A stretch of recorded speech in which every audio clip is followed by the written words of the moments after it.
Good morning dear student, BEd second year online classes में आप सभी का स्वागत है। हम जो पेपर पढ़ रहे हैं वो आपका पैडागोजी ऑफ इंग्लिश, जो कि 5th और 6th पेपर है आपका शिक्षण विषय। तो उसमें जो हम पढ़ रहे थे आपका, तो सबसे पहले मैं आपके लिए पेपर का नाम मैं लिख देती हूँ, pedagogy of English.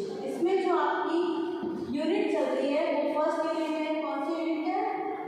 First unit, जिसका नाम है curriculum and text book in English language. और हम जो आज आपका टॉपिक जो डिस्कस करने जा रहे हैं, मतलब जिस पर हम चर्चा करेंगे, वो है आपका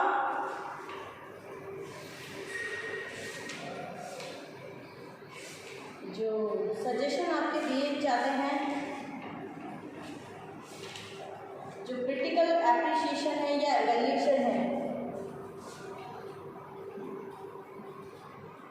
क्रिटिकल एप्रिसिएशन या फिर इवैल्यूएशन हम इसको बोल सकते हैं।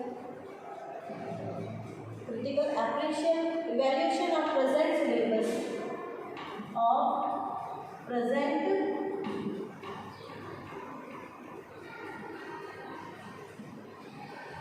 सिलेबस, या फिर हम ये बोल सकते हैं curriculum of English language, curriculum of English language prescribed bye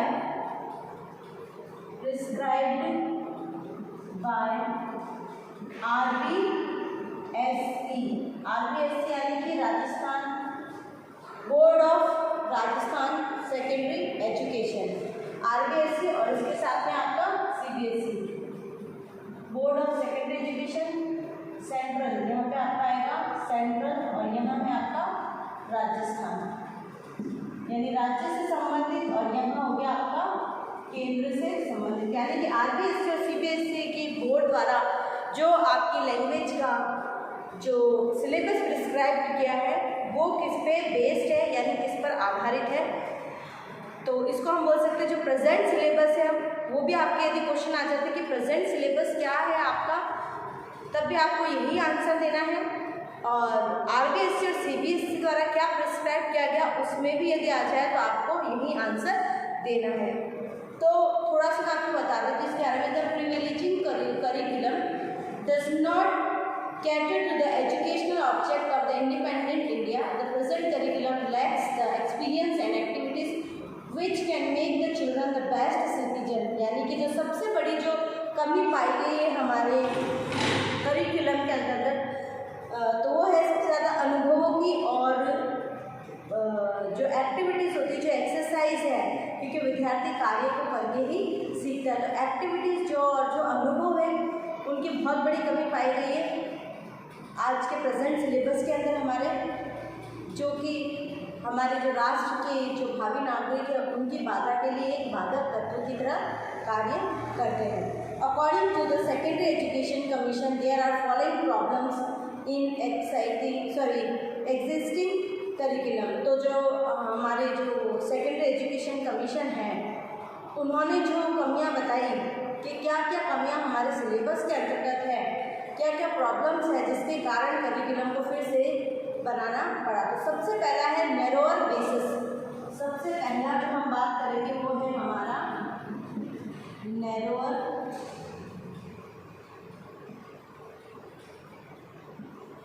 basis, यानी कि संकुचित। So the main problem of the present curriculum is that the curriculum is narrowing. The present curriculum is not based on the high philosophical elements, social requirements, capacities of the children and scientific facts। यानी कि उसके अंदर दार्शनिक आधारों का अभाव है, मनोवैज्ञानिकता का आधार है, साथ ही साथ जो कैपेसिटीज है, यानी कि जो विद्यार्थियों की जो योग्यताएं हैं उनके अकॉर्डिंग, उनकी क्षमता के अकॉर्डिंग जो सिलेबस होना चाहिए, उनका सबसे ज़्यादा अभाव सिलेबस में पाया गया है। तो हम एक तरह से कह सकते हैं कि जो स्टूडेंट्स हैं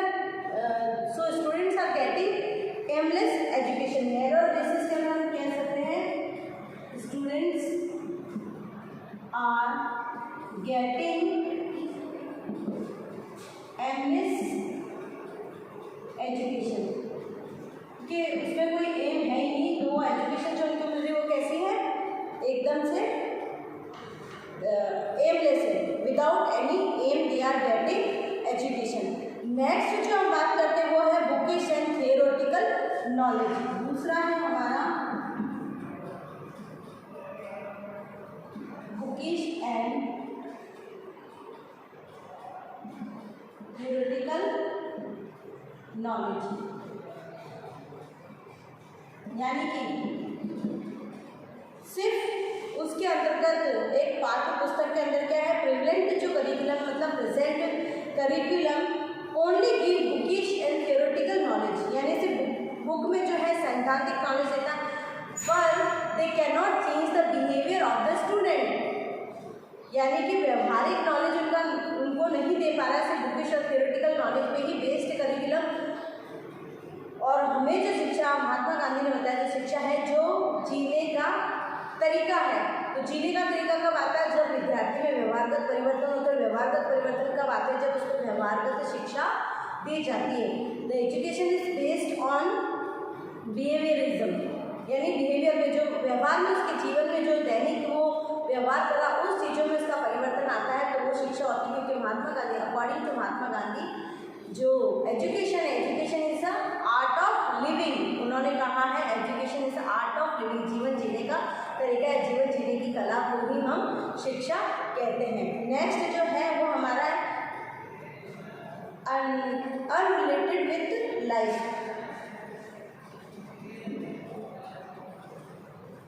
अनरिलेटेड विथ लाइफ।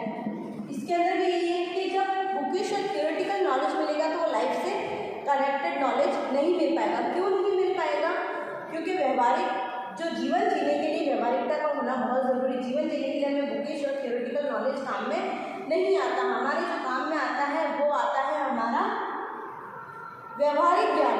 व्यवहारिक ज्ञान हमें जीवन जीने का तरीका सिखाता है। तो लाइफ से जो आज का करिकुलम है वो व्यवहारिकता से जुड़ा हुआ ही नहीं, तो इट इज़ नॉट कनेक्टेड और not related to the life. Next है हमारा lack of technical and vocational education. दूसरी कमी जो पाई गई वो है lack of technical and vocational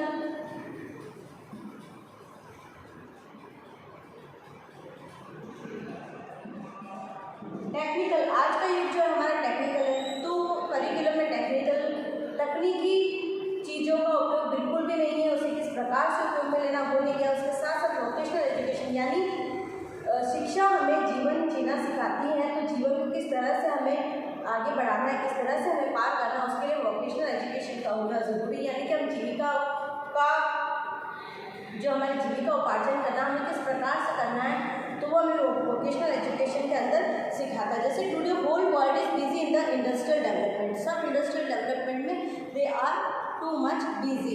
India is also taking progressive step towards it, but there is a lack of technical and vocational education in the present syllabus prescribed by RBSE and CBSE. तो सब progress करें, प्रगति करें, तकनीकी क्षेत्र में अपना नाम कमा रहे, भारत भी इस और अग्रसर है, किंतु एक समस्या जो आ रही है वो ये है कि सिलेबस के अंदर वोकेशनल एजुकेशन और टेक्निकल जो एजुकेशन है उसका अभाव बहुत है, जिसके कारण विद्यार्थी टेक्निकल और वोकेशनल एजुकेशन नहीं मतलब उनको नहीं मिल पा रही है। तो उसके कारण क्या रहा, from time to time many educational commissions emphasised vocational education, but in reality business education could not find place in the curriculum. समय समय पर कमीशन भी बहुत निकले जो वोकेशनल एजुकेशन पर जोर देते हैं, पर क्या हो रहा है कि सिर्फ रियलिटी ये है कि वो प्रोग्रेस में नहीं आ रही है। कोई भी बिजनेस की स्टडी हो, बिजनेस का सिलेबस हो, वो हमारे करिकुलम में जगह नहीं ले पा रहा है। यह हमारे करिकुलम की सबसे बड़ी कमी है। नेक्स्ट जो है वो है हमारा नेग्लिजेंस हो रहा है, नेग्लेक्ट किया जा रहा है, neglect of the needs and interest of adolescents.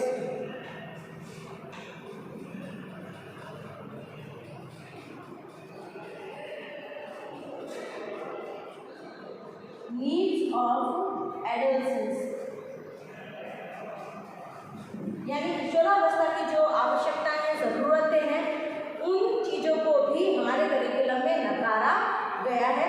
दूसरा है नेगलेक्ट किया जा रहा है, जिसको avoidance of individual differences. Individuals का मतलब भी आपका वही है जिसके अंतर्गत मैंने आपको बताया कि जो बिजनेस से संबंधित जो भी सिलेबस है उसको हमारे मतलब जानकारी है या जो टॉपिक्स है उसको सिलेबस में स्थान नहीं दिया जा रहा। क्यों नहीं दिया जा रहा है? क्योंकि सिर्फ कमीशन बहुत आया और कमीशन ने ये ज़रूर बात की है कि ऐसी एजुकेशन होनी चाहिए, पर रियलिटी में इन सब चीज़ों को इंक्लूड नहीं किया गया। दूसरा है हमारा domination of examination. Domination of examination, इसको मैं आपको थोड़ा सा एक्सप्लेन करती हूँ। The current curriculum is badly affected by examination. जो सबसे ज़्यादा करिकुलम हमारा प्रेजेंट वाला जो इफेक्टेड हुआ है उसका मुख्य कारण है examination. What is taught in the school, school में क्या पढ़ाया जाता है? For the purpose of passing the exams teachers students and present all consider the purpose of education to pass all exam. यानी सबसे ज़्यादा जो मुख्य उद्देश्य है हमारे प्रेजेंट करिकुलम का स्कूलों में कि एग्ज़ाम को प्रेफरेंस दी गई है, यानी कि सिलेबस कराना है और एग्ज़ाम पास कराना है। और यही धारणा विद्यार्थियों की और शिक्षकों की रही है कि सिर्फ हमें ये सिलेबस कंटेंट कंप्लीट कराना, क्योंकि एग्ज़ाम आने वाला है, एग्ज़ाम से पूर्व हमें ये सिलेबस कंप्लीट कराना ताकि विद्यार्थी एग्ज़ाम में पास हो सके। Keeping this objective in view the prevailing curriculum is created. इसी को ध्यान में रखते हुए तो करिकुलम बनाया कि तो उनके लिए मेन मोटो, उनका मेन एम जो है वो रह गया है examination. Student also try to pass exam with good marks and for the very time the probable subject because of which they do not have any real knowledge of any subject। यानी इसी M को लेते हुए, इसी मोटो को लेते हुए विद्यार्थी भी क्या कर रहे हैं? सिर्फ एग्ज़ाम को क्रैक करने का सोच रहे हैं।